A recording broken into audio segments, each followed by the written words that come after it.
Монгол Улсын аж ахуйн нэгжийн орлогын албан татварын хуулийн дагуу тухайн жилд албан татварт ногдох орлого олсон эсвэл орлого олоогүй байсан ч хууль заасны дагуу албан татвар төлөх үүрэг бүхий аж ахуйн нэгжүүд өмнөх оны орлогын хэмжээнээс шалтгаалan жилдээ 1 удаа эсвэл 2 удаа өмнөх жилийн орлого нь 6 тэрбумаас дээш бол улирал тутамд аж ахуйн нэгжийн орлогын албан татварын тайланг хургуулэхээр хуулинд заагдсан байдаг.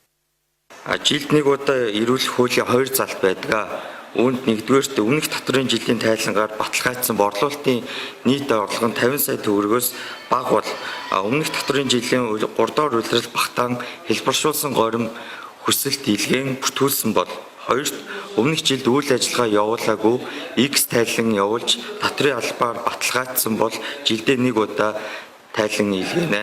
Хэрв таны ногдуулсан татвар буюу татварын өмнөх ашиг нь 6 тэрбумаас бага бол жилдээ 2 удаа, 6 тэрбумаас дээш бол жилдээ 4 удаа татварын албанд тайлан үргэлнэ.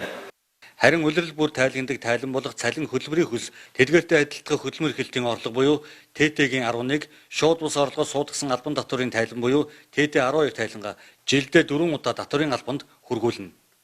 Улирал бүр тайлгнадаг тайлан болох цалин хөдөлмөрийн хөлс түүнтэй адилтгах хөдөлмөр эрхлэлтийн орлого ТТ-11 шууд бус орлогоос суудагсан албан татвар буюу ТТ-12 тайланг жилдээ 4 удаа тайлгнана.